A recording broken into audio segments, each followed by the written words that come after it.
ఎక్కడన్నా జర సల్లబడతాయేమో అనుకుంటే ఏపీ పాలిటిక్స్‌లో కూల్ కూల్ అనే సవాలే లేదు. మాటల మంటలు, కామెంట్ల కన్నెర్రలు, బూతుల వాతలు, కౌంటర్ల ఎన్‌కౌంటర్లతోని ఇంత హీటెక్కుతూనే ఉన్నాయి. జనసేన, టీడీపీ పొత్తు పొడిచే వరకల్లా ఆళ్ళకు లోపల లోపల ఎన్నున్నా గాని, ముందైతే జగన్‌ను గద్దె దింపినంక మన సుద్దులు మనం చూసుకుందాం అన్నట్టే ఉన్నారు. ఏమో మరి జనాలు కూడా మార్పు కోరుకుంటుర్రేమో అని గట్టిగా నేనొస్తున్న టైంలా వైసీపీకి ఓటమి తప్పదు.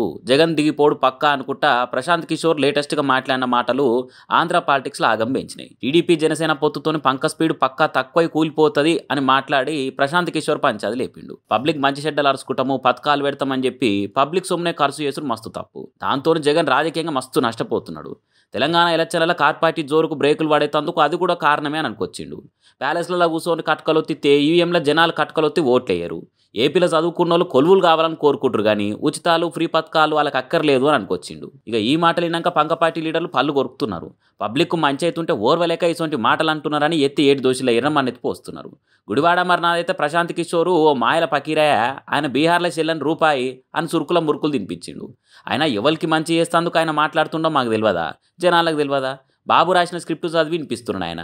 ఎవరు ఎన్ని చెప్పినా, ఎంత మొత్తుకొని మొగుల మీదకి ఎగిరినా మళ్ళా గెలిచేది మా వైసీపీనే అని టేకు చెక్కతో చేసిన టేబుల్ గుద్ది చెప్తున్నాడు. ఆ నడుమ చంద్రబాబు కలిసిండుగా పీకే సార్. మరి అప్పటి మందం అయితే నేను బాబుకు పని చేయ అని బయటకైతే చెప్పిండు కానీ మరి ఇప్పుడు ఆయన దిక్కే మాట్లాడుతున్నాడు. మరి ఏమై ఉంటుంది కథ అని కూడా ఆలోచనలో పడ్డారు కొందరు. కానీ గమ్మత్ ముచ్చట ఏంటంటే పోయిన ఎలక్షన్లలో ఇదే ప్రశాంత్ కిషోర్ వైఎస్ జగన్ సీఎం చేసేందుకు ప్లాన్లు గీసి ప్రసారం చేపించి స్ట్రాటజీలు ఇచ్చి మొత్తానికి పంక పార్టీ జెండా ఎగిరేటట్టు చేసిండు. కట్ చేస్తే మళ్ళీ 5 ఏళ్లకే ఆయన గెలవడు అని అనుమానం లేనట్టుగా చెప్తున్నాడు. మరి ప్రశాంత్ కిషోర్ మాట నిజమవుతుందా, లేకుంటే వైసీపీలో వై నాట్ 175 మాట నిజమవుతుందా చూడాలిగా.